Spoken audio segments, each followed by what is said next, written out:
Hallelujah. Hallelujah. Hallelujah.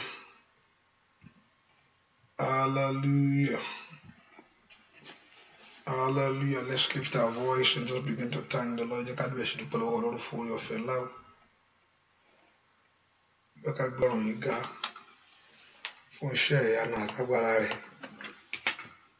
Mẹ́ka yin bàbá ìlú go. Fún agbára rẹ̀ lórí ayé wa.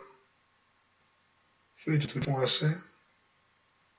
Ọba tó ń pa Ísírẹ́lì mọ́ tí tó pé. Ẹni tí ó pa Ísírẹ́lì mọ́ tí kì í sùn. Alágbára ńlá bẹ́ẹ̀ kó gbé Ọlọ́run ìgàsẹ́. Fún orí ọ̀fẹ́ àánú tó fún ọ. Orí ọ̀fẹ́ ńlá. Orí ọ̀fẹ́. Bẹ́ẹ̀ kó dúpẹ́ lọ́wọ́ Jésù yìí. Kábíyèsí o ṣé o. Ọlọ́run Ísírẹ́lì o mà ṣe é. Ìwọ Jésù tó pọ̀ ní pàtàgbára. Bẹ́ẹ̀ kó gbé Ọlọ́run ìgà bẹ́ẹ̀ kó fún oyin bàbá ìlógo. Ọba tó fayé rẹ̀ dára rere. Ọba tó fayé ọmọ rẹ̀ dára. Bẹ́ẹ̀ kó gbé gàsẹ́. Ìwọ Jésù yàn ọ́. Fún ohun tí ìwọ Ọlọ́run yóò ṣe lórí ayé mi. Olúwa mo yàn ọ́ fún ohun tí ó ṣe nínú ayé àwọn ọmọ mi gbogbo. Ọlọ́run bẹ́ẹ̀ kó gbé Ọlọ́run ìgà. Ọ̀bánisí òde ọ̀run ńlá. Olódùmarè. Alágbára bàbá mi ńlá sẹ́. Asọ̀rọ̀ máyẹ̀. Gbọ́lọ́wọ́ Ọlọ́run. Aláàánú mi o. Jésù o. Má ṣe o. Dúpẹ́ bẹ́ẹ̀ kó yin Ọlọ́run lógo lónìí. Ẹ kó dọ́ fún ètò rẹ̀ lórí ayé rẹ ni. Ètò Ọlọ́run lórí ayé ọmọ rẹ gbogbo.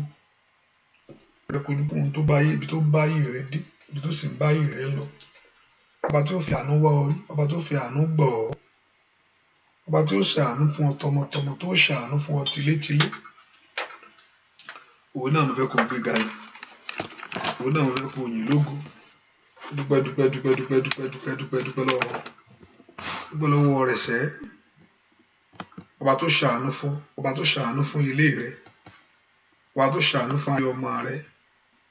Ọba tó ṣàánú fún ilé rẹ ni. Dúpẹ́ lọ́wọ́ Ọlọ́run yìí. Kábíyèsí o ṣé o. Kábíyèsí o ṣé o. Dúpẹ́ lọ́wọ́ Ọlọ́run yìí. Ẹni mọ Ísírẹ́lì mo yàn ọ́. Bẹ́ẹ̀ kó gbé Ọlọ́run ga nínú ọkàn rẹ lónìí. Ọba tó dúró tì ọ́. Ọba tí òjò lulẹ̀. Ọba tí òjò dẹni ẹ̀gàn. Ọba tí òjò dẹni àgbègbè. Jésù ṣé o. Bẹ́ẹ̀ fún orí rẹ̀ gbogbo lórí ayé rẹ sẹ́. Lórí ayé ọmọ rẹ. Jésù ṣé o. Jésù ṣé o. Jésù ṣé o. Dúpẹ́ lọ́wọ́ Ọlọ́run yìí. Bẹ́ẹ̀ kó gbé Ọlọ́run ìgà. Bẹ́ẹ̀ kó sánpa orí rẹ̀ àti ìyanu rẹ̀. Dúpẹ́ lọ́wọ́ Jésù yìí. Dúpẹ́ fún ìrìn àjò ayé rẹ̀. Dúpẹ́ ibi tó bá dé. Dúpẹ́ ibi tó ń bá lọ. Dúpẹ́ dúpẹ́ dúpẹ́. Bẹ́ẹ̀ kó dúpẹ́ lọ́wọ́ Ọlọ́run yìí. Ẹni mọ Ísírẹ́lì o ṣé o. Ẹni mọ Ísírẹ́lì o ṣé o. Ẹni mọ Ísírẹ́lì o ṣé o. Ẹni mọ Ísírẹ́lì mo yàn ọ́. Ẹni mọ Ísírẹ́lì mo gbé ọ ga. Ẹni mọ Ísírẹ́lì mo yàn ọ́. Ẹni mọ Ísírẹ́lì mo gbé ọ ga. Mo yàn ọ́ fún iṣẹ́ agbára. Lord, I thank you for what you are doing and for what you will do in my life. Bẹ́ẹ̀ fún ohun tí ó ṣe inú ayé rẹ. Ohun tí ó ṣe inú ayé ọmọ rẹ gbogbo. Dúpẹ́ lọ́wọ́ Ọlọ́run yìí. Kábíyèsí o ṣé o. Kábíyèsí o ṣé o. Kábíyèsí ńlá o mà ṣe é. Ẹni mọ Ísírẹ́lì o ṣé o. Ẹni tó pọ̀ ní pàtàgbára o ṣé. O ò bá yìn ín. O ò bá gbé gàsẹ́. O ò bá fi gbogbo ògo fún. Ó tó bẹ́ẹ̀ o jù bẹ́ẹ̀ lọ. Somebody exalt him. Dúpẹ́ lọ́wọ́ Ọlọ́run yìí. Olúwa o ṣé. Olùgbàlà o ṣé o. Olùgbàlà o ṣé. Mo yàn ọ́ bàbá mi. mo yàn ọ́ lórí ọmọ gbogbo, mo yàn ọ́ lórí ẹbí, mo yàn ọ́ lórí ará, mo yàn ọ́ lórí ọ̀rẹ́. Bọ́lọ́wọ́ Ọlọ́run yìí, kábíyèsí ó ṣe ẹni tó pọ̀ nípa àtàgbàrà. Mo yàn ọ́, mo yàn ọ́, mo yàn ọ́, mo yàn ọ́, mo yàn ọ́, mo yàn ọ́, mo yàn ọ́ fún oore gbogbo, mo yàn ọ́ fún àánú gbogbo, mo yàn ọ́ fún oore ọ̀fẹ́ gbogbo.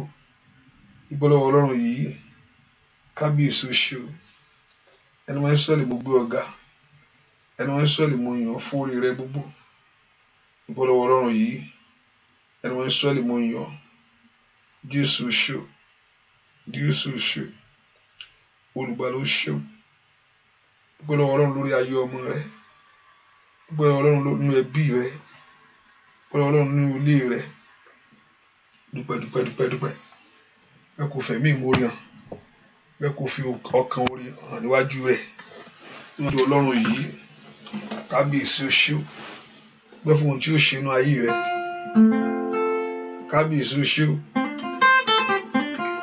Ẹni bá moore Jésù kò bá mi gbéga. Ẹni bá moore Jésù kò bá mi gbéga. Òkìgbà tí gbẹ́lẹ́ṣẹ̀ mojúbà rẹ o. Láyọ̀ láyọ̀ lèmi wólẹ̀ fún ọ. Ọba tí kò jẹ́ kí ibi ayé gbé mi lọ. Ẹni bá moore Jésù kò bá mi gbéga. Ẹni bá moore Jésù kò bá mi gbéga. Òkìgbà tí gbẹ́lẹ́ṣẹ̀ mojúbà rẹ. Láyọ̀ láyọ̀ lèmi wólẹ̀ fún ọ. Ọba tí kò jẹ́ kí ibi ayé gbé mi lọ. Ọwọ́ rẹ̀ dàsẹ́ o.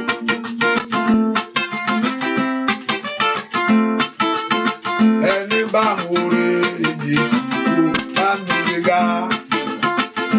Ẹni bá moore Jésù kò bá mi gbéga. Òkìgbà tí gbẹ́lẹ́ṣẹ̀ mojúbà rẹ. Láyọ̀ láyọ̀ lèmi wólẹ̀ fún ọ. Ọba kí o jẹ́ kí ibi ayé gbé mi lọ. Ọwọ́ rẹ̀ dà.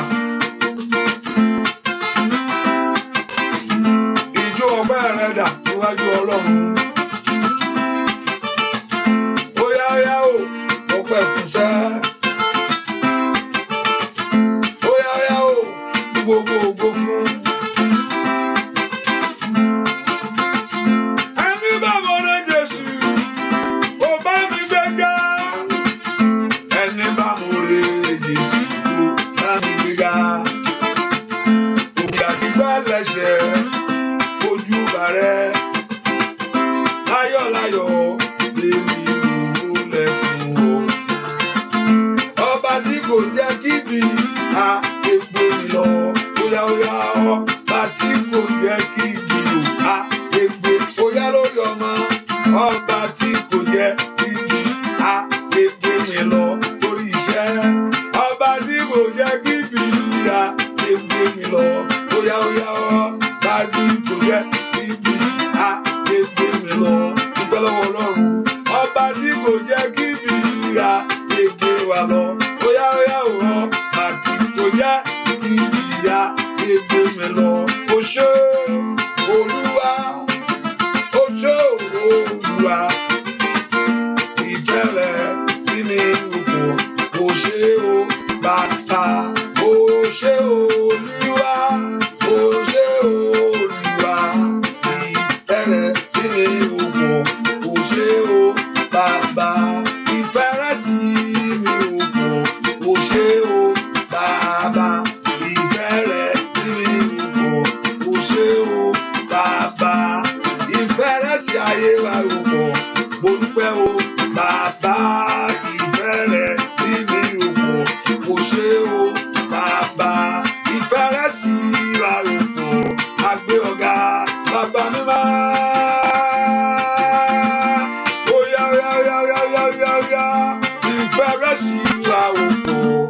dúpẹ́ o bàbá ìfẹ́ rẹ̀ sí mi pọ̀ ó ṣé o bàbá ìfẹ́ rẹ̀ sí wa pọ̀ àgbẹ̀ ọ̀gá bàbá mímọ́ ìfẹ́ rẹ̀ sí mi pọ̀ ó ṣé o bàbá ìfẹ́ rẹ̀ sí wa pọ̀ àgbẹ̀ ọ̀gá ó ṣé.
Sọ pé èèyàn ò bẹ̀rù ọ̀rọ̀ tiẹ̀. O lè sọ pé àwọn kò sẹ́ni tó kú bá mi ń rò ọ̀rọ̀ mi. Ọlọ́run ń bẹ ẹrù. Ọlọ́run ń bẹ ń rò ọ̀rọ̀ ayé rẹ̀. Jésù ò ṣe o. Dúpẹ́ dúpẹ́ dúpẹ́ dúpẹ́ dúpẹ́ dúpẹ́. Jésù ò ṣe o. Gbọ́dọ̀ Ọlọ́run gbogbo ògo mo fi fún ọ. Ẹ ò kábíyèsí fún oore tó ṣe fún mi. Oore ojoojúmọ́, oore ìgbà gbogbo. Bàbá o ṣé fún oore rẹ.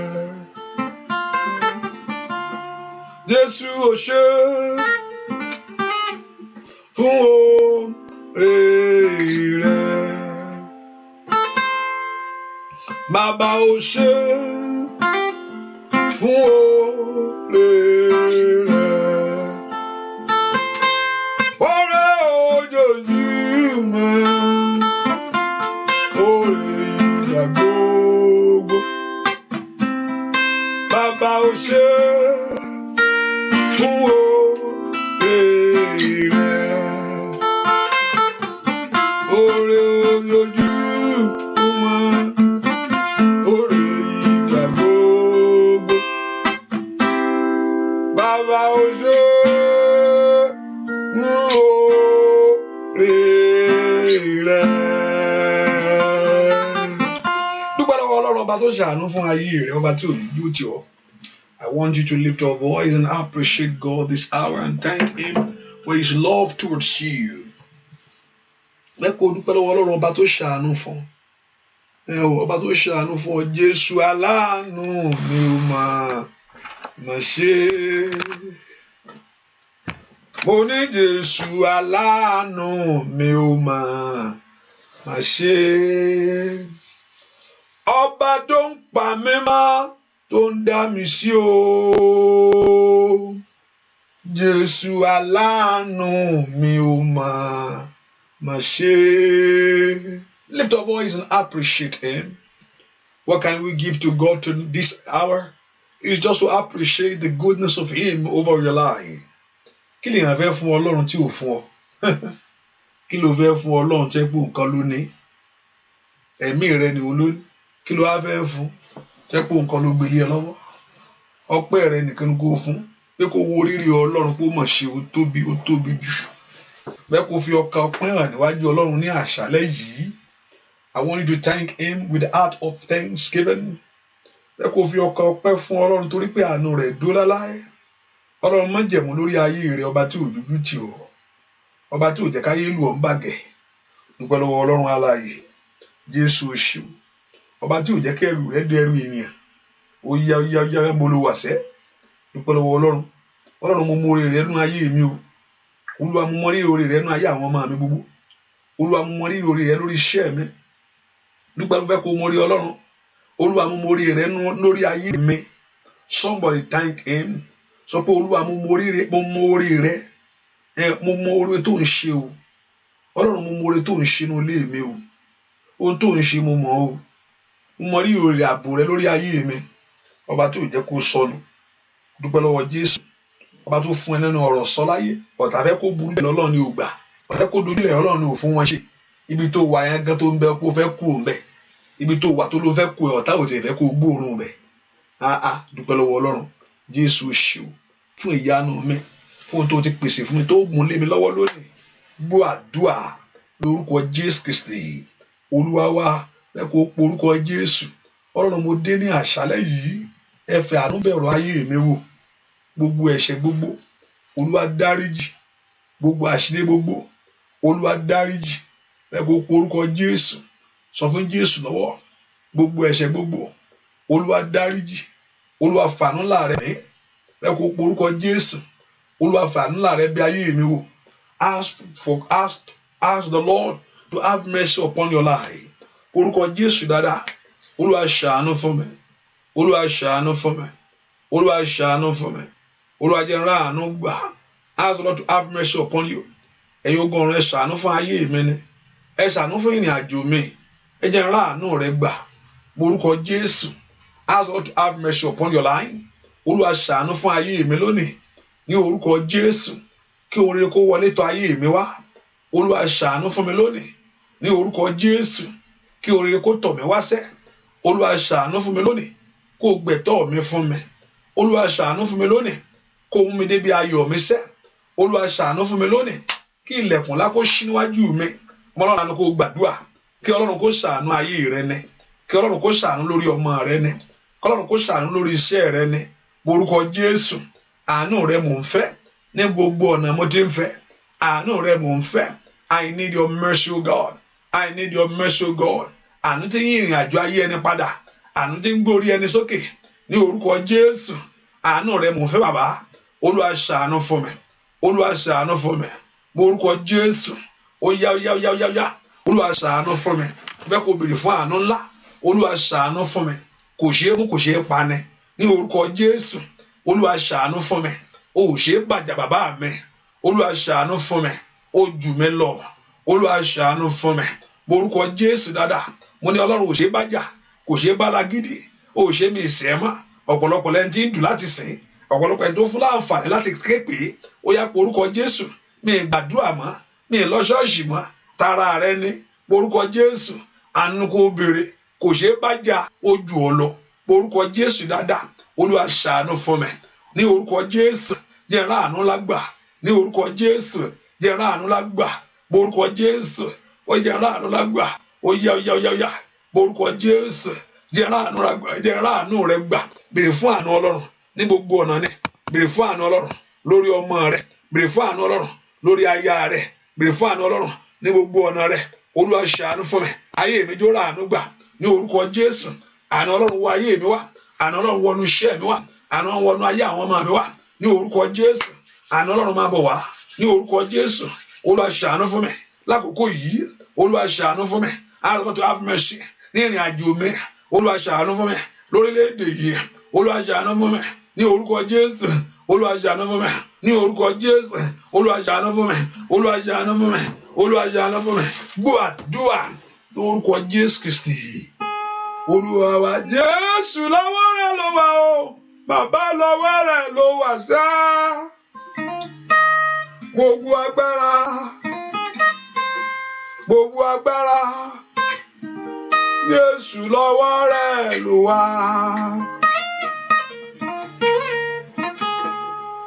Jésù lọ́wọ́ rẹ̀ ló wà o. Bàbá lọ́wọ́ rẹ̀ ló wà sá o.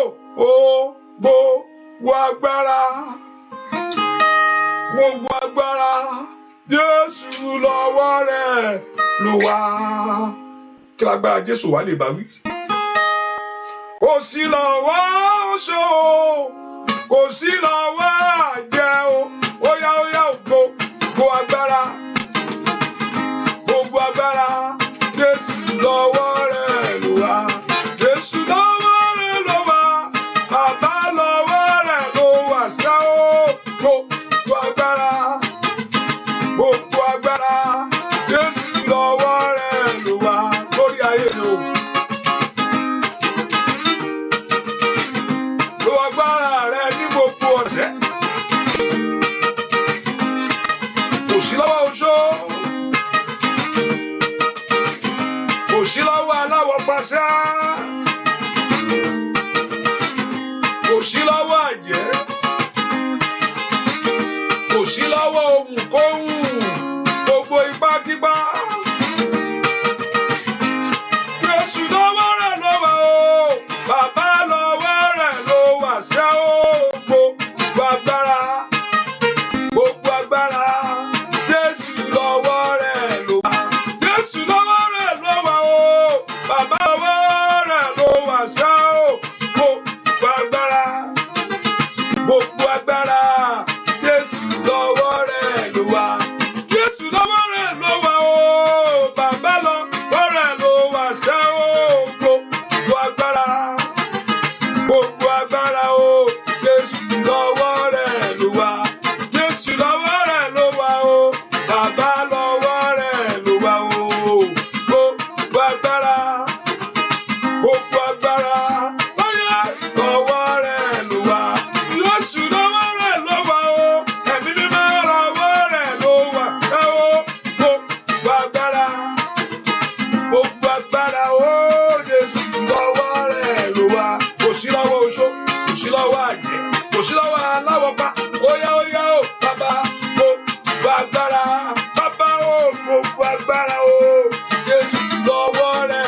Kò sí lọ́wọ́ Sátánì alágbára o. Óyá gbogbo agbára o.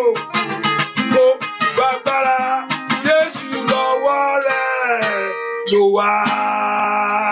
Tí gbogbo agbára bá wà lọ́wọ́ rẹ̀, dà pé ohun tí wọ́n bá wá ṣe é ṣe nìyẹn nẹ̀. Dà pé tí gbogbo agbára bá wà lọ́wọ́ Jésù yìí, ohun tí wọ́n gbé wá síwájú ẹ̀ ó ṣe é ṣe. There's a solution to your need.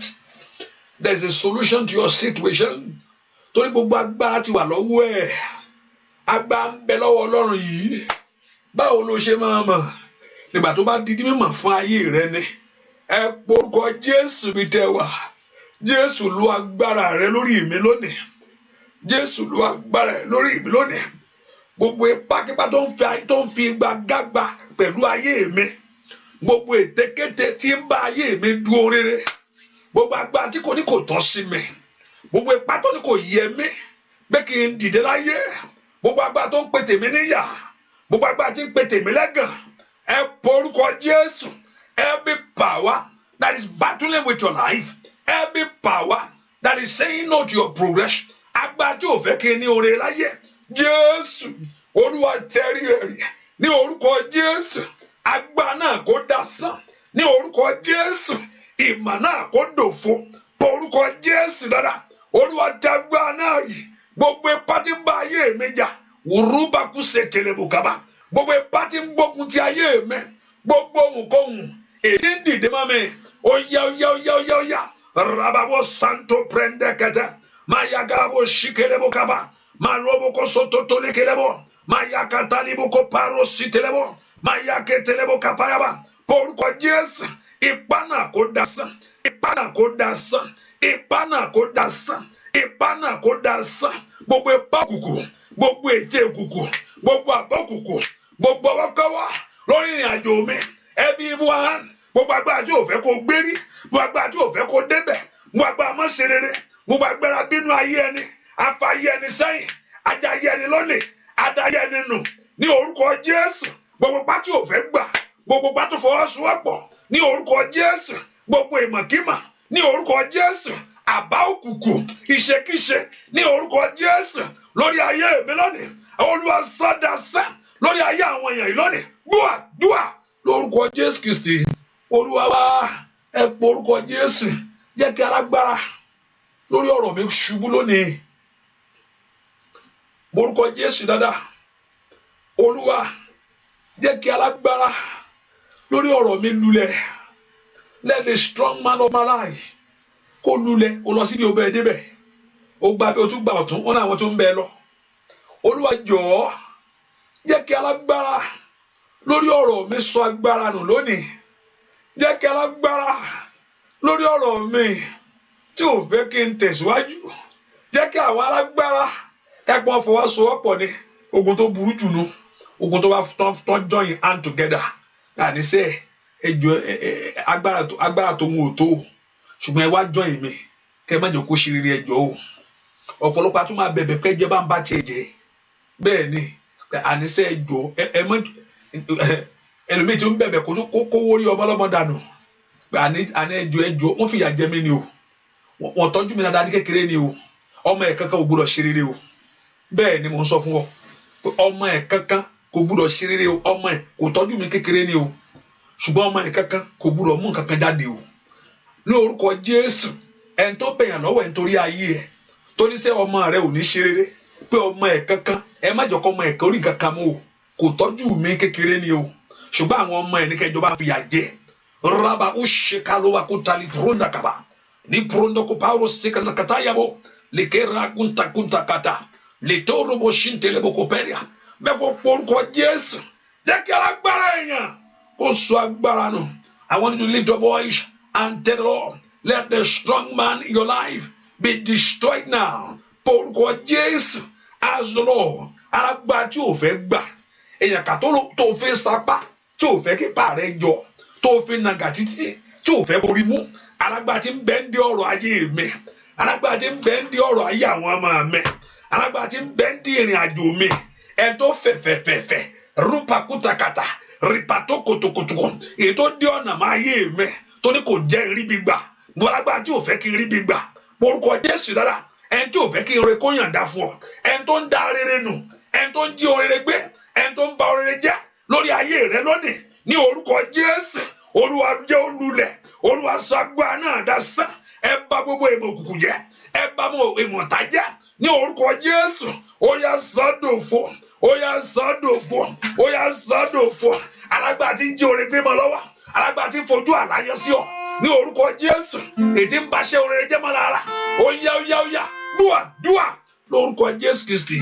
Olúwa wa yóò máa wò mí níran bí, yóò máa dákẹ́ ní bàbá, yóò máa wò mí níran bí, yóò máa dákẹ́ ní bàbá, yóò máa wò mí níran bí o, yóò máa dákẹ́ ní bàbá, yóò máa wò mí níran bí, yóò máa dákẹ́ ní bàbá, yóò máa wò mí níran bí o, yóò máa dákẹ́ ní bàbá, má dákẹ́ sẹ́, yóò máa wò mí níran bí, yóò máa dá, ó yá, yóò máa wò wá níran bí, yóò máa dákẹ́ ní bàbá, má dákẹ́ sẹ́ o, yóò máa wò mí níran bí o, yóò máa dákẹ́ ní ọdún oṣù yìí, máa wò mí níran bí, yóò máa dákẹ́ ní, má dákẹ́ sáyé mi o, yóò máa wò mí níran bí o, yóò máa dákẹ́, ó yá, yóò máa wò mí níran bí, yóò máa dákẹ́, má dákẹ́ sá, yóò máa wò mí níran bí, yóò máa dákẹ́, ó yá gbàdúrà, yóò máa wò mí níran bí o, yóò máa dákẹ́ ní bàbá, yóò máa wò mí níran bí, yóò máa dákẹ́. Ai Makalia, yóò máa wá ayé níran bí, yóò máa dákẹ́ ní bàbá.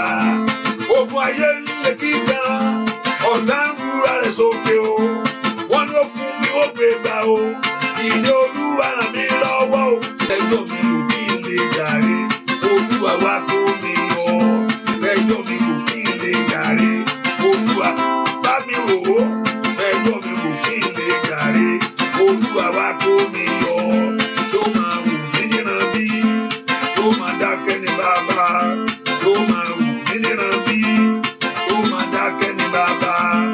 Ogun ayé ń lè kíkà, ọ̀tá ń rúra rẹ̀ sókè o, wọ́n ní ó kú kí wọ́n gbé gbà o, ìdè Olúwa ràn mí lọ́wọ́ o, ẹjọ́ mi ò kí n lè jàre, Olúwa wá kó mi yọ.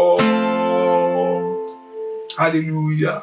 I can see the internet is working somehow. Praise the Lord. Can you hear me? Those on Facebook and on YouTube, I don't know the rest. Praise the Lord. Can you hear me? Those on, okay, let me see. It's a little bit. Let me see. I can work something. Praise the Lord.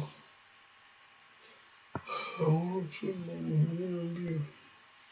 you can hear me now, right? Because I see that internet here. Praise the Lord. Hallelujah. If you can hear me now, you can hear me. Let me know. Let me see, because I can see. What about those on showers of blessing? Okay, thank you. I got to go Jesus. What do I want to hear, mi lè dájà ìjà bàbá mi mi lè dájà ìjà bàbá mi bá ń jàjà ìṣẹ́gun lónìí ìṣẹ́gun rẹ lórí igi àgbélébù tó ṣiṣẹ́ fún mi ọlọ́run alààyè ó sọ ní orí igi àgbélébù pé ó ti parí, it is finished, it is over.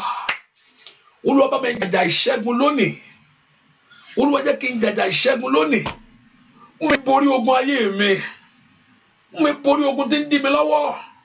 Gbogbo agbára tó fẹ́ kí ohun rere tó wù mí ṣẹlẹ̀ fún mi, gbogbo agbára tí ò fẹ́ kí ohun rere tó wù mí, ohun rere tó wù ayé rẹ yìí, ohun rere tó wù ọ́, gbogbo agbára tí ò fẹ́ kó ṣẹlẹ̀ fún ọ, gbogbo ipá tí ò fẹ́ kí ohun rere tó wù mí ṣẹlẹ̀ fún mi, gbogbo alágbára tí ò fẹ́ kí ohun rere tó wù mí yìí, ohun rere tó wù ayé mi yìí ṣẹlẹ̀, pé kí mi náà lọ́mọ láyé, pé kí mi náà lọ́kọ, pé kí mi náà rí ìwé ìgbélú, kí mi náà rí lẹ́kọ́, kí n rọ́kọ̀rà, ó yá, káwọn ọmọ mi kó yàn kan yanjú, ẹ porúkọ Jésù, every power that don't want to allow every good desires of your heart to come to pass. Alágbára tí ò fẹ́ kó orí ohun tó yẹ kó orí gbà o, alágbára tó fẹ́ máa fi àjà yé ẹni, alágbára tí ń pa ayé ẹni lójú, alágbára tí ń já ayé ẹni kulẹ̀, ẹ porúkọ Jésù. Olúwa bá ń jàjà ìṣẹ́gun lónìí, jẹ́ kí ìṣẹ́gun rẹ kó farahàn. Let your victory manifest in my life. Ìṣẹ́gun rẹ èyí tó fún mi lórí igi àgbélébù kó di mímọ̀ lórí mi ní orúkọ Jésù.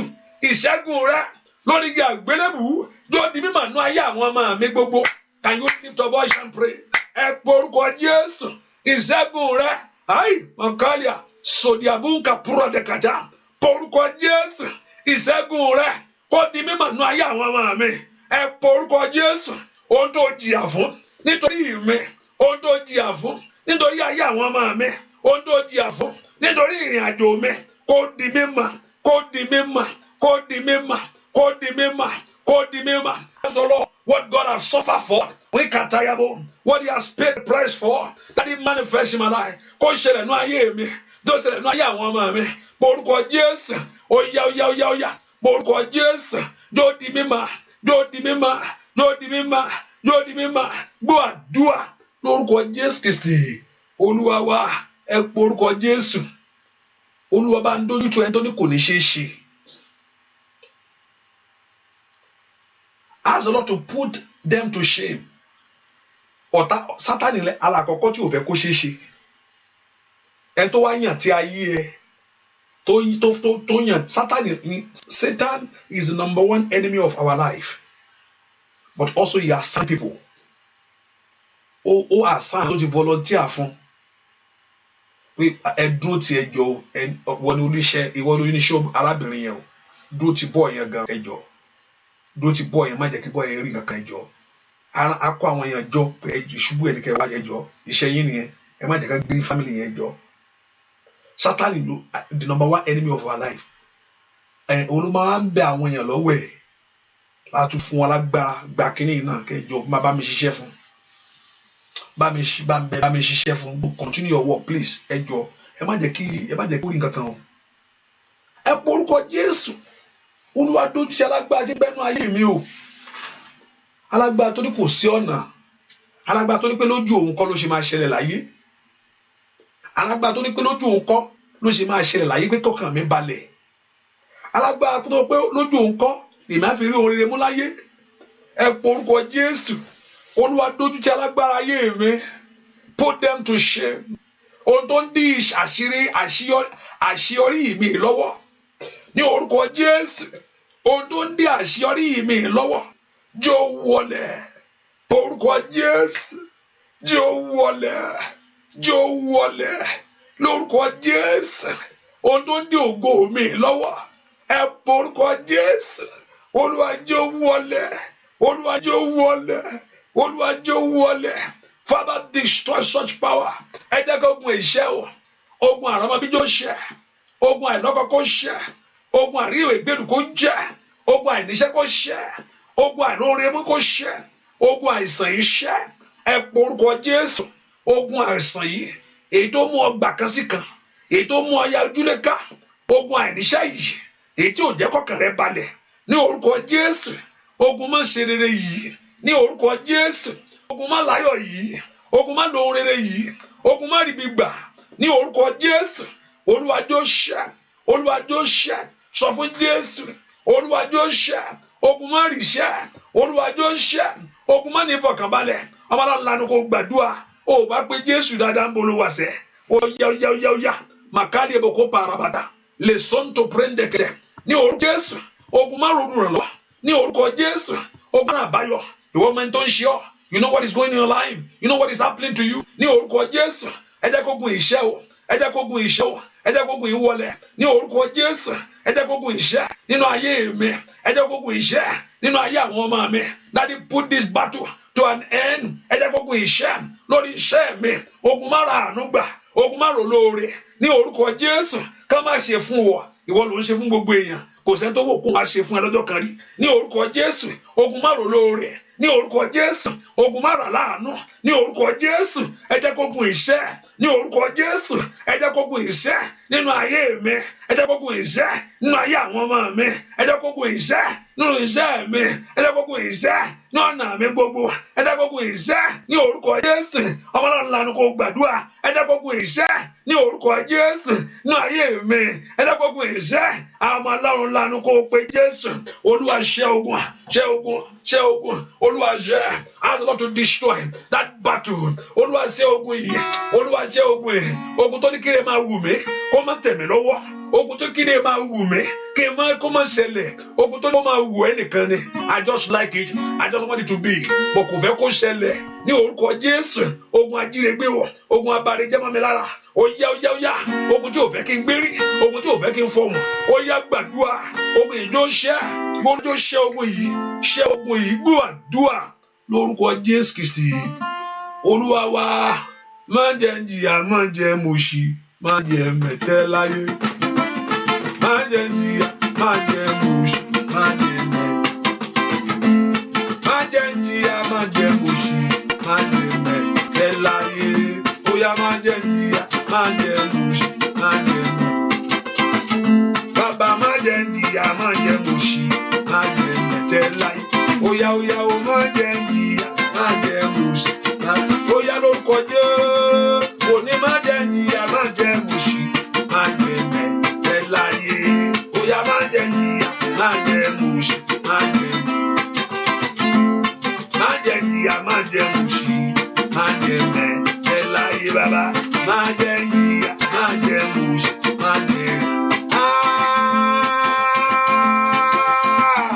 alágbára o. Mi gbọ́dọ̀ jìyà mọ́, má jẹ́ n jìyà, má jẹ́ mòṣì, lórílẹ̀-èdè tí mo wà yìí. Má jẹ́ n jìyà o, lórí ọmọ o. Ẹ̀mẹ̀jẹ̀ láyé sẹ́, má jẹ́ n jìyà, gbogbo agbára tó fi tiẹ̀ ń yà. Gbogbo amájẹ̀mú ní ìjà ayé ẹni ló lè. Má jẹ́ jìyà, má jẹ́ mòṣì, má jẹ́ mẹ̀tẹ́ láyé. Ó yá bàbá mi o, àánú mi o. Ó yá wá rí ayé mi kankan. Olódùmarè, má jẹ́ jìyà mọ́. Ó yá o bàbá, jẹ́ wá agbára rẹ, jẹ́ wá agbára rẹ. Ọlọ́run ìyanu, jẹ́ wá agbára.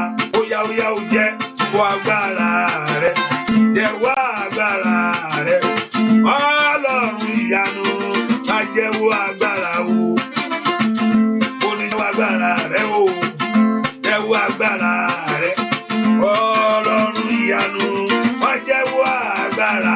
Ó yá o jẹ́ wá agbára rẹ, jẹ́ wá agbára rẹ. Ọlọ́run ìyanu, má jẹ́ wá agbára, jẹ́ wá agbára rẹ o.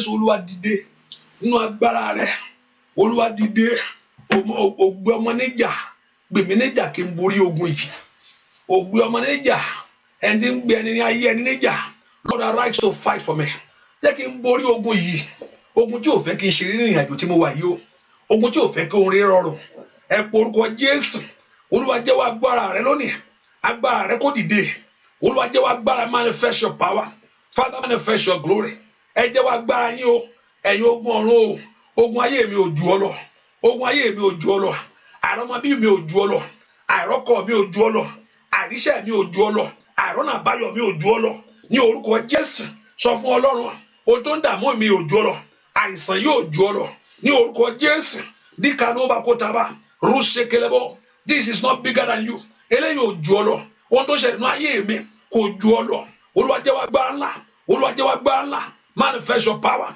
manifest your glory Olúwa dìde ai makalia saida kura batalia gbọ́ àdúrà lórúkọ Jésù Kristi Olúwa wa fẹ́ kó gbàdúrà Ọlọ́run gbogbo ìjì ọ̀tá yóò fẹ́ dànù gbogbo ìjì ọ̀tá Olúwa jẹ́ kí ìjì ọ̀tá kó fẹ́ dànù gbogbo ìjì ọ̀tá ní orúkọ Jésù Olúwa dá ìjì ọ̀tá padà Olúwa dá ìjì ọ̀tá padà orúkọ Jésù Olúwa dá ìjì ọ̀tá padà lórí ayé mi lọ́rọ̀ Olúwa dá ìjì padà Olúwa dá ìjì padà Olúwa dá ìjì padà Olúwa dá ìjì padà Olúwa dá ìjì padà lórí ayé àwọn ọmọ mi ìjà yóò gbúdọ̀ gbé mi lọ́wọ́ ní orúkọ Jésù ìjà yóò gbúdọ̀ fẹ́ lù mí ó yẹ ọmọ Ọlọ́run lánàá kó gbàdúrà Olúwa dá ìjì padà ní gbogbo ọ̀nà ní dá ìjì padà ìjì tí ń wọnú ilé ẹni ìjì ń dalérú ní orúkọ Jésù ìjì ń wọ ayé ẹni ìjì ń dojú ilé ayé délẹ̀ Lord return the storm every storm back to sender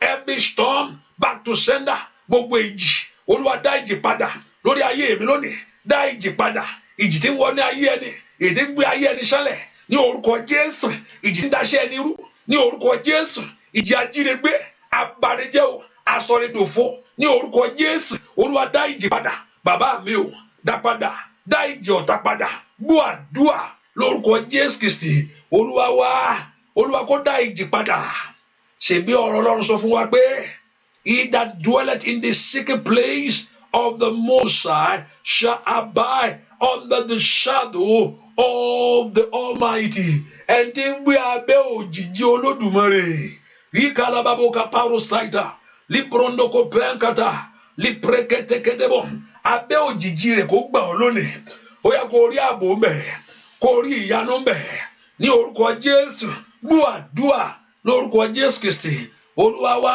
ẹ pọ orúkọ Jésù ire kàn mí Olódùmarè ire yẹ mí Olódùmarè ẹ gbélé mi lọ́wọ́ ire kàn mí ẹ pọ orúkọ Jésù dáadáa Olúwa ire kàn mí o ní orúkọ má sọ pé ẹ jẹ́ kó ire kàn mí sọ pé ire kàn mí is my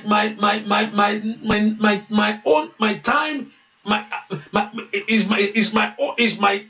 in next in line or is my turn sọ pé orúkọ Jésù is my turn to be blessed ire kàn mí orúkọ Jésù is my turn oh God orúkọ Jésù is my turn kébì náà ṣe rere is my turn àwọn kan ṣàti lọ́kọ àwọn ohun tó ń gbàdúrà fún yẹn àwọn kan wọ́n ti ṣàpò there's nothing new under the earth if you want nothing you want to ask the Lord tí o ti fẹ́ nìkan rí he can do it in a different way kò ṣe owó ni àwọn kan ti di millionaire if you asking God for money ṣé ilé ni àwọn kan ti kọ́lé ṣé so kó wá sọ pé is your turn pé ìwọ náà ó dá kó ìwọ náà kó rí àánú yẹn gbà àwọn kan ìwé ìgbélú ló ń gbàdúrà fún àwọn kan ti ní ìwé ìgbélú ní kó orúkọ kárí ẹbọ sáìrà orúkọ Jésù ẹjọ́ kàn mí o ní orúkọ Jésù ó yá is my turn o God àkókò ti tó fún èmi náà kí n ṣe rere o àkókò ti tó fún èmi náà kí n ráàánú gbà ní orúkọ Jésù ó kàn mí o Olúwa is my turn ní orúkọ Jésù ó ti tó àkókò fún mi o orúkọ Jésù ó ti tó àkókò ẹ pọ orúkọ Jésù ó tó àkókò ó ti tó àkókò ó ti tó àkókò ọ̀rọ̀ mi kò dayọ̀ ayé tí ń wọ̀ ọ́ wọ́n ti ń wù ọ́ pé kó ṣe rere. Ọ̀rọ̀ mi kò dayọ̀, ẹbí tí ń wò mí Ọlọ́run ìyanu. Ọ̀rẹ́ tí ń wò mí sẹ́. Ayé sọ báwo tiẹ̀ ṣe wá rí báyìí náà láàrin gbogbo wọn. Láàrin ọ̀rẹ́ wọ́n ń wo ayé mi ò bàbá. Wọ́n ń wo ayé àwọn ọmọ mi sẹ́. Wọ́n ń bá mi ń ka ọjọ́. Ṣé kò ti pẹ́ ó ti wà ń lu yẹn báyìí? Ó ti pẹ́ ń bẹ̀ yẹn ṣá. Ó ti tó àkókò, ó yá ó yá ó yá ó. Ó ti tó àkókò. Ó ti tó àkókò. Ọ̀rọ̀ mi kò dayọ̀. Ó yá ó yá ó yá ó bàbá. Ó ti tó àkókò. Romi jẹ́ mi nù bàbá mi máa. Ó ti tó àkókò. Ó ti tó àkókò. Ọ̀rọ̀ mi ó dayọ̀. Bàbá ṣàánú ayé mi bàbá. Àkókò àwọn èèyàn yìí ti tó. Ó yá ó yá lórúkọ Jésù. Ayé yín kò rí rè músẹ́. Òwúrọ̀ gbàgbà nu àdúrà láyé. Ojú àdúrà gbọ̀ tí ọ̀sẹ̀.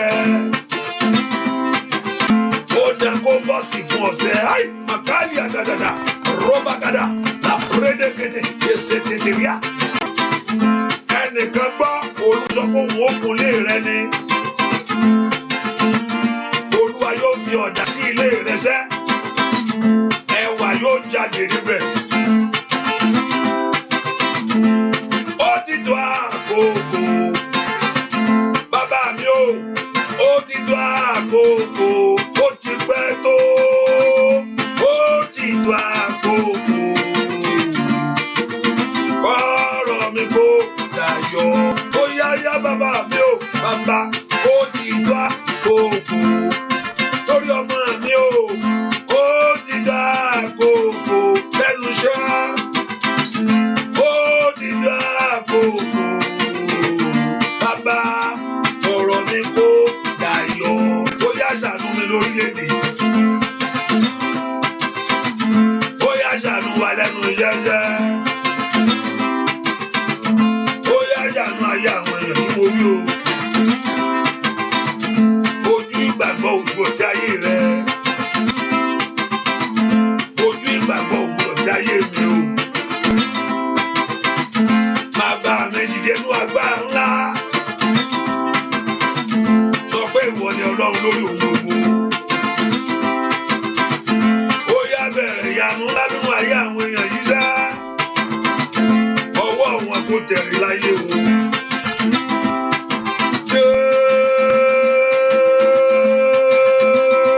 Jésù.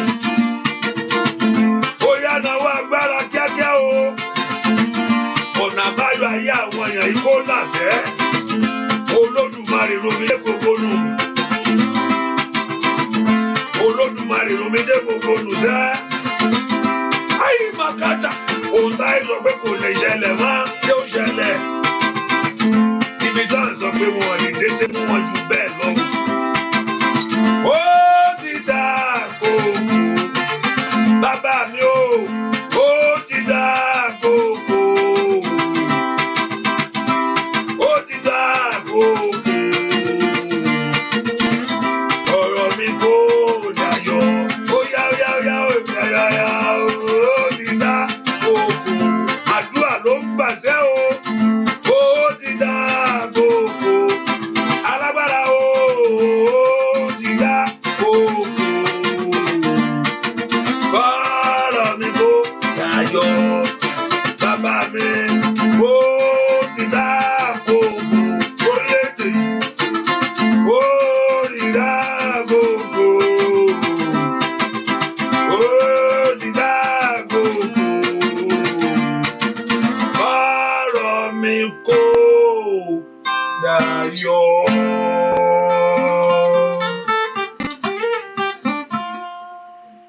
kó dìde kó pe Jésù dáadáa. Sọ fún Ọlọ́run, àkókò rẹ̀ mi tó. Sọ pé àkókò rẹ̀ mi tó sẹ́. Ẹ dìde kẹ́ ẹ ṣàánú fún ayé mi. Àkókò ti tó, is my time, oh God. Àkókò tó kó orin kó ti ayé mi náà lọ́wọ́. It's time. Àwọn èèyàn náà, Ọlọ́run, àwọn èèyàn ríṣẹ́ ṣe. Àwọn èèyàn rọ́mọ bí èmi náà fẹ́ rọ́mọ bí láyé. Olúwa, àkókò ti tó fún èmi náà kí n ṣe rere. Ó dá mi fún ìyà yìí. Ó pe tèmi lágàn láyé. Ọlọ́run, àbálọ́run sọ fún ẹ pé àgàn yọ ni. Ìjẹ́ yẹn sọ fún ọ, ìjọ jábọ́ lẹ́nu Ọlọ́run fún ọ. Bó sọ pé àgàn ni ẹ́. Ọlọ́run ò sọ fún pé àgàn ni mí nà án. Ó ní ọmọ kìnnà máa ṣaláìní ló wí fún mi. Ohun tí ìwọ sọnù. Ó ní ebi a máa nà wọ́n o. Ó ṣùgbọ́n àwọn tó gbẹ́kẹ̀lé Olúwa, mo gbẹ́kẹ̀lé o. Olúwa, mo gbẹ́kẹ̀lé o. Ó mọ̀ tó bá gbẹ́kẹ̀lé lóòótọ́. Ó mọ̀ tó pé ó mọ̀ pé Olúwa, mo gbẹ́kẹ̀lé ọ. Olúwa, ìwọ mo gbẹ́kẹ̀lé. Sọ fún ìwọ ni mo gbẹ́kẹ̀lé. I put my hope in you. My trust is in you, O God. Ìgbẹ́kẹ̀lé mi nínú rẹ ló wà. Ìgbẹ́kẹ̀lé ayé àwọn ọmọ mi gbogbo inú rẹ ló wà. Ìwọ mo gbójúlé o. Olúwa, ìwọ mo gbójúlé fún àṣeyọrí. Olúwa, ìwọ mo gbójúlé fún ìbùkún. Olúwa, ìwọ mo gbójúlé fún ìgbéga. Agbára mi ò ká. Orúkọ Jésù. Ipá mi ò ká eléyìí bàbá. Mo gbẹ́kẹ̀lé ọ. Mo gbẹ́kẹ̀lé ọ. Orúkọ Jésù. I put my trust in you, O God. I put my hope in you, O God. Somebody lift your voice and pray. Ẹ porúkọ Jésù dáadáa. Olúwa, ìwọ mo gbẹ́kẹ̀lé. Olúwa, mo gbẹ́kẹ̀lé. Ìwọ fojú mi sókè sí. Ó ní mi ó gbójú mi sórí òkè wọn ni. Níbo ni ìrànlọ́wọ́ mi ó ti wá? Ìrànlọ́wọ́ mi ó tọwọ́ rẹ wá. Mo gbójú mi sókè ọ̀sí ọ̀ bàbá. I put my hope in you, O God. Ìwọ mo gbẹ́kẹ̀lé fún àṣeyọrí sẹ́. Àkókò rẹ̀ mi tó. Àkókò ayọ̀ mi tó. Somebody lift your voice and pray. Orúkọ Jésù dáadáa. Ó ní kí ìyanu rẹ kó ṣẹlẹ̀. Ó ní kí ọ̀nà àbáyọ kó là fún wa. Ó ní kó orí tiẹ̀ mú láyé. Ẹ pọ orúkọ Jésù. Olúwa, ìwọ mo gbẹ́kẹ̀lé sẹ́. Ìwọ mo gbẹ́kẹ̀lé mi sí ọ. Ní orúkọ Jésù. Ó yá. Àkókò rẹ̀ mi kó ṣẹlẹ̀. Ọ̀nà àbáyọ ayé àwọn ìkọlà. Ó ní kí ire kó fọ̀n fún ayé wọn sẹ́. Amalala ló kó gbàdúrà. Ai, Makalia Power Insider.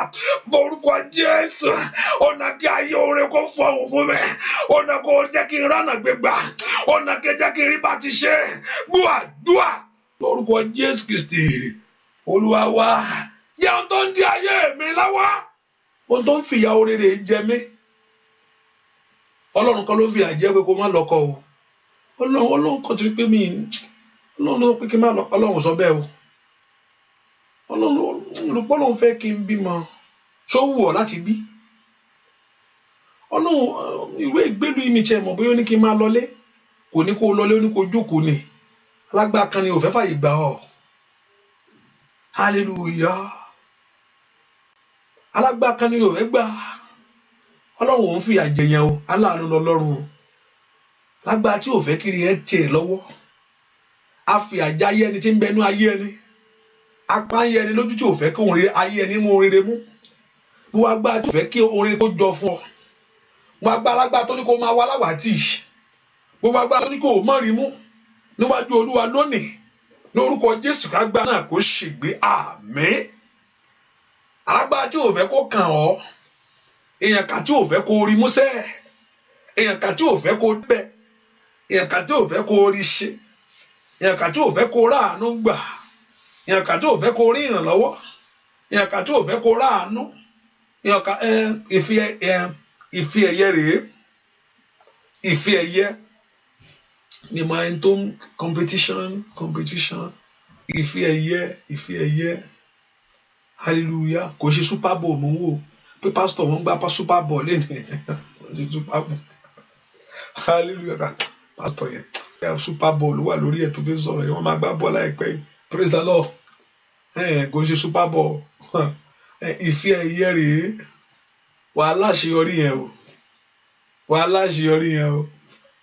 wà á ní àṣeyọrí yẹn o, wà á ní àṣeyọrí yẹn o, wà á ní àṣeyọrí yẹn o, wà á ráàánú ìgbà o, wà á ráàánú ìgbà o, wà á ráàánú ìgbà o, wà á ráàánú ìgbà o. Every decision over your life, decision for shit already, decision nípa ẹ tó ti complete already, decision tó ti make already concerning you. Tẹ́ kó wọ́n á sọ fún ẹ pé listen very well, this we have made this decision and this is our decision. Ṣùgbọ́n lábẹ́ orí ọ̀fẹ́ tó wà ní ìrọ̀lẹ́ yìí, they will reverse it and he will go to favour you. Say that amen. The decision that have been settled already because of you, we want to complete already. Ó kò kàn mú lẹ́tà yẹn lé ẹ lọ́wọ́ kó gbà báyìí ni. Àwọn tó kọ lẹ́tà pé gbọ́, wọ́n á sọ fún ẹ pé we have made a decision concerning you. They want to make that decision already, and this is what decision it is. But we reverse it and we have mercy. Ṣàmì dáadáa kó mú amen, amen, amen. The decision will end up to favour you. Torí wọ́n á fa àánú wò fún ẹ. Wọ́n ti complete it. They have already made their mind already concerning this matter. Wọ́n ti type wọ́n mú ilé ẹ lọ́wọ́ lókù báyìí pé kó gba nǹkan rẹ ni kó já. Àwọn decision kan tí èèyàn bá gbọ́ òye agbólú ẹ̀ kákápá kí eléyìí. Decision olóyìí pé ẹ̀yin ọmọ ẹ bá ń gbómi wá kíákíá. Hallelujah. Ó ṣẹ̀ṣẹ̀ rómi mú ẹ. Mọ́mí oúnjẹ ńkọ́ no ẹ pa oúnjẹ tìjọ àwọn decision kan náà lẹ́bù kò ní jẹ́ ká òkèlè àmàlà yẹn kó lọ. That decision today, the Lord reverse it. Wàhálà àánú lágbà. That decision will favour you. Olúwa yí lẹ́tà yẹn padà fún ẹ. Ọba tó ń tú ohun gbogbo kọ yóò tú ilé kọ fún ọ. Ọba tó ní pẹ́ẹ́nì ẹ̀ lọ́wọ́ tó ń bá bu ọwọ́ lù kò sẹ́ni tó ní ìrẹsà rẹ̀. Tí Ọlọ́run bá bu ọwọ́ lù nǹkan kò sẹ́ni tó ní ìrẹsà rẹ̀. Tó bá sì kọ́ kò sẹ́ni tó lè parẹ́, kò sẹ́ni tó ní ìrẹsà láti parẹ́, kò sẹ́ni tó ní pẹ́ẹ́n láti tó kọ́. Tọ́lọ́run bá bu ọwọ́ lù nǹkan kò sẹ́ni tó ní ìrẹsà rẹ̀ láti parẹ́. Tó ń bá sì parẹ́ kò sẹ́ni tó ní pẹ́ẹ́nì láti tó kọ́ bẹ́ẹ̀. Lórúkọ Jésù, that decision will favour you. Wàrà àánú lágbà yáàdì àkútàkárà bàtàlíà wòórè pé ó sátà ó yá lórí àánú lágbà, lórí àánú lágbà, lórí àánú lágbà. Ẹ lọ ṣe rere kó dára fún yín ní orúkọ Jésù. Ohun tó ń pa ẹlẹ́kún lónìí ripatolia kasada sodobrando tokopaya ó dẹ̀rín fún ọ lórúkọ Jésù. Ohun tó ń bọ̀ ọ̀nú jẹ́ lónìí ó dayọ̀ mọ́ ọ lọ́wọ́ ní orúkọ Jésù. Ohun táyé sọ pé òun ti bàjẹ́ Olúwa tún ṣe o. Ohun táyé sọ pé òun ti yí dànù Olúwa wà láwàrí. Ó yára àánú lágbà lọ ṣe rere kó dára fún yín ní orúkọ Jésù. Ní ọjọ́ ẹwà Ọlọ́run náà àdúrà yìí ní orúkọ Jésù. Àdúrà yìí kó gbì ọ́ ní orúkọ Jésù kó san. Ò ní jìyà, ò ní mayà, ò ní mọ̀ṣì ní orúkọ Jésù. Ẹnu ẹ̀gàn rẹ dópin. Ẹnu táwọn fi ń wọ ẹnu kalẹ̀ nítorí tiẹ̀. Ẹnu tó ń sọ ń pa ẹ̀ ó máa ń tìyẹn náà ó mọ ọ̀rọ̀ ẹ̀ tó ń sọ kiri lórúkọ Jésù. Ẹ̀gàn rẹ dògo. Yẹ̀yẹ́ rẹ tó ń ṣe lórúkọ ó dògo ní orúkọ Jésù. Ẹ̀gàn rẹ dògo. Ẹ̀gàn rẹ di ògo lónìí. Ìwọ náà fi ṣe tọ́píìkì tó ń bá rí nǹkan kan sọ. Àwa bó ṣe máa mú ọ̀rọ̀ yẹn àṣà wa bó ṣe máa jọ ọ̀rọ̀ ẹ sí. A lọ sọ́tún a lọ sósì jẹ́ ráwọn ará ilé wa. Ìyẹ́ rí wọn jẹ́ gbúrò wọn ó fẹ́ bẹ̀rẹ̀ ọ̀rọ̀ ẹni o kò mọ bó ṣe máa bẹ̀rẹ̀ ní akọ́ lọ sọ́tún a lọ sósì. Gbúrò wọn àti ẹ̀mọ́ akẹ́ tó ń ṣe àǹtí yẹn láti jọ yẹn náà tó tiẹ̀ owó afẹ́fẹ́ ó fẹ́ mú ọ̀rọ̀ rẹ lẹ́nu. Ẹ̀gàn rẹ ibi tó ti fi ẹ́ ṣe tọ́píìkì láyé ní orúkọ Jésù. Ibi tó ti fi ẹ́ ṣe tọ́píìkì láàrin ọ̀rẹ́, ibi tó ti fi ẹ́ ṣe tọ́píìkì lórílẹ̀‐èdè lórúkọ Jésù kó já síre. Kí tọ́píìkì rẹ já síre o ní orúkọ Jésù. Kí ẹ̀gàn kúrò lórí tọ́píìkì rẹ ní orúkọ Jésù. Kí àbùkù kó kúrò lórí tọ́píìkì rẹ. Kí tọ́píìkì rẹ járe. Makali asada àṣẹ Ọlọ́run ni mo pa lónìí ní orúkọ Jésù. Àṣẹ Olódùmarè ni mo pa lónìí ní orúkọ Jésù. Tọ́píìkì ayé ẹ ibi tá ti ń sọ mo ní kó dire lórúkọ Jésù. tọ́pìkì ayé ọmọ rẹ ẹ̀rọ àwọn ọmọ ẹ̀ ẹ̀rọ àwọn ọmọ wúmà yẹn lórúkọ Jésù kó já sáyọ̀ kó dire ò ní dẹni ẹ̀gàn ò ní dẹni yẹ̀yẹ́ ò ní dẹni lẹ́lẹ̀ ní orúkọ Jésù àbùkù ayé rẹ kúrò aṣọ ọ̀yà ó fàya aṣọ ẹ̀gàn díẹ̀ ó bọ́ sọnù ò rí má ó dohun ìgbàgbé nínú ìran rẹ lọ ṣe rẹ go and prosper go and do great. Go and do good. The Lord will surprise you. The angels of God will visit you. Áńgẹ́lì Ọlọ́run yóò bẹ̀ ẹ́ wò. The angels of God will visit you. Áńgẹ́lì Ọlọ́run yóò bẹ̀ ẹ́ wò. The angels of God will visit you. Áńgẹ́lì Ọlọ́run yóò bẹ̀ ẹ́ wò. Olúwa yóò rán áńgẹ́lì rẹ̀ bá ọ. Yóò bẹ̀ ẹ́ wò. Olúwa yóò rán áńgẹ́lì rẹ̀ bá ọ. Yóò bẹ̀ ẹ́ wò. Olúwa yóò rán áńgẹ́lì rẹ̀ bá ọ. Yóò bẹ̀ ẹ́ wò. Olùpamọ́ yóò pa ọ́ mọ́. Olùdásí yóò dọ̀ ọ́ sí. Bẹ́ẹ̀ ni ó sì rí. Ikú jìnnà sójú rẹ o. O ò ní sánkú. Ikú àìtọ́jọ́ ò ní gbé ọ jẹ àlàáfíà kò jẹ́ tiẹ̀ ẹ̀mí gígùn kò wọlé tọ̀ wá bẹ́ẹ̀ ni ó sì rí láì lórúkọ Jésù Kristi Olúwa wa àmín ṣàmín àmín ṣàmín àmín á dára fún mi ó dára fún mi o bọ́tà mi fẹ́ bọ́tà mi kọ̀ á dára fún mi yóò dára fún mi yóò dára fún mi o bọ́tà mi fẹ́ bọ́tà mi kọ̀ yóò dára fún mi. Àgbà tó bá wà nígbà tí Ọlọ́run dá mi nìkan ló kù yóò dára fún mi yóò dára fún mi o bọ́tà mi fẹ́ bọ́tà mi kọ̀ o. They will not. Àwọn kọ́ ló máa determine ẹ̀. Bọ́tà mi fẹ́ bọ́tà mi kọ̀ o yóò dára fún mi. Bọ́n láìkẹ́ wọn láìkẹ́ á dáa fún ẹ. Bọ́n láìkẹ́ wọn láìkẹ́ lórúkọ Jésù ẹ ó ṣe rere. Bọ́n láìkẹ́ wọn láìkẹ́ kò dífá lórúkọ Jésù wàá tẹ̀síwájú bẹ́ẹ̀ ni ó sì rí. Jésù Olúwa wa àmín àmín àmín lórúkọ Jésù hallelujah. Ẹ jẹ́ ká fi sọ́kàn pé àdúrà ẹ̀ tẹ̀síwájú again ní by 1 let me say 12:31 to your day and okay òróró yẹn gbé òróró yẹn lórúkọ Jésù Olúwa kó yà sí mọ́. A gbé Ọlọ́run kó wọnú òróró yìí lọ. Òróró yìí kó mú ìṣẹ́gun wá o. Òróró yìí tó bá ti lò sí ó jẹ́ fún ẹ. Agbá tí ń jẹ́ fún orere. Agbá tí ń jẹ́ fún orere kó wọnú òróró gbé dání. Ohun tó bá lò fún kó jẹ́ fún ọ. Ohun tó bá lò òróró yẹn fún kó dáhùn fún ọ. Lóhun tó bá fi kàn kó ìyanu tẹ̀lé. Lórúkọ Jésù kó mú ìwòsàn wá kó ráàánú gbà. Agbá Ọlọ́run wọnú òróró yẹn lọ. Agbára ìṣẹ́gun ńlá kó wọnú òróró yẹn lọ. Lórúkọ Jésù ẹ̀jẹ̀ Jésù kó dàpọ̀ mọ́. Ẹ̀jẹ̀ Jésù kó dàpọ̀ mọ́. Ẹ̀jẹ̀ Jésù kó dàpọ̀ mọ́. Agbára ọ̀gá ògo kó wọnú ẹ̀ lọ. Ní orúkọ Jésù agbára ọ̀gá ògo kó wọnú ẹ̀ lọ. Tó bá kan ara rẹ kó rí ìyanu. Kó kan ara rẹ kó rí ìyanu. Ibi tó bá gbé sí ìyanu kó wọ bẹ̀. Bẹ́ẹ̀ ni ó sì rí. Láì lórúkọ Jésù Kristi Olúwa wa àmín àmín àmín lórúkọ Jésù hallelujah. Praise the Lord. Make sure you be a blessing by sharing this to others. Hallelujah. And all those that are doing it, that are taking steps to do this. And the Lord your God will bless you in Jesus' name. And also remember this is the first week we pray. This week we pray for everyone that want to support the work of God. And why not? We can do that quickly. We can do that on Wednesday. Praise the Lord. And also, yeah, we can do that. So if you doing the one, I pray for everyone. Àwọn ẹgbẹ́ kó má bàjẹ́, ẹgbẹ́ kó má lọ síwájú, kí ìyanu kó ṣẹlẹ̀ nínú ayé yín. And also those in that state, for those in that state, those in that country, please let's just quickly put things together.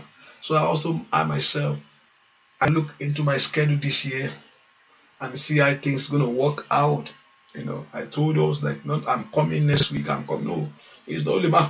I don't know. You can say this and I say no. I'm sorry, I can't. Hallelujah.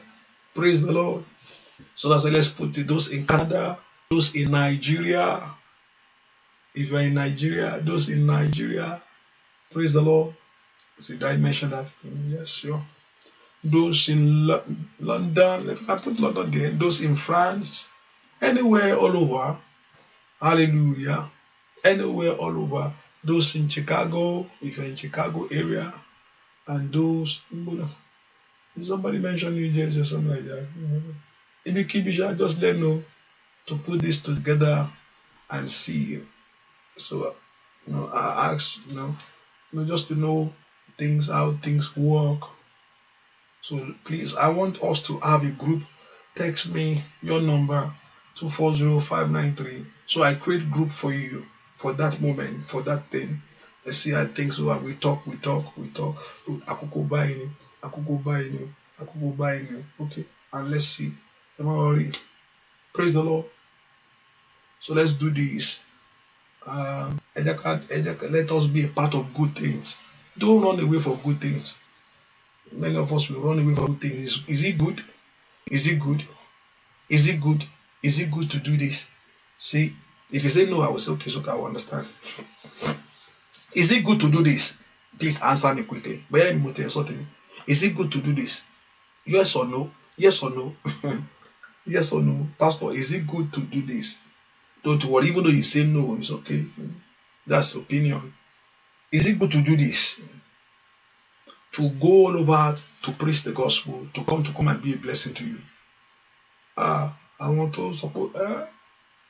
Yeah, it is good. So don't run away for any things that is good. Don't run away for anything that is good. So far is good.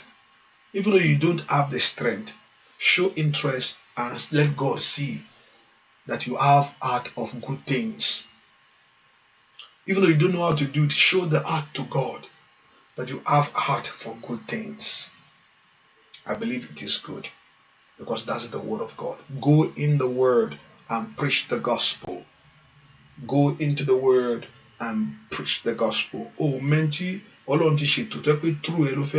that's why you share the prayer.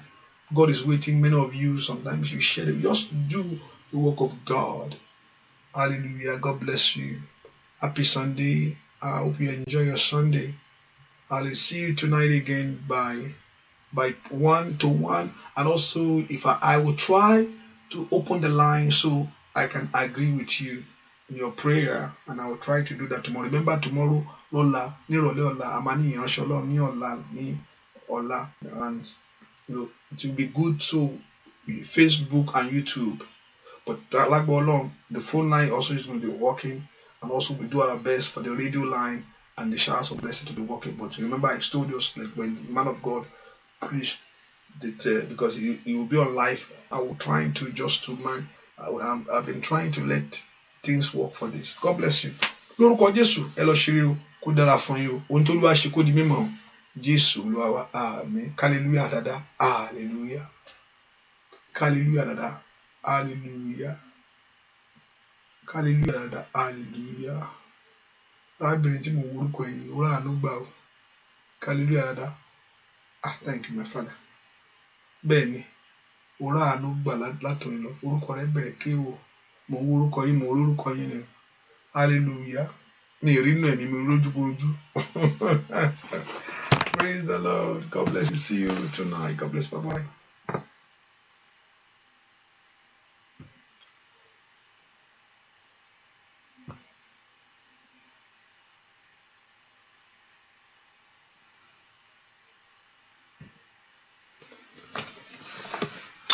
Jésù ìrẹ́ ni o. Jésù.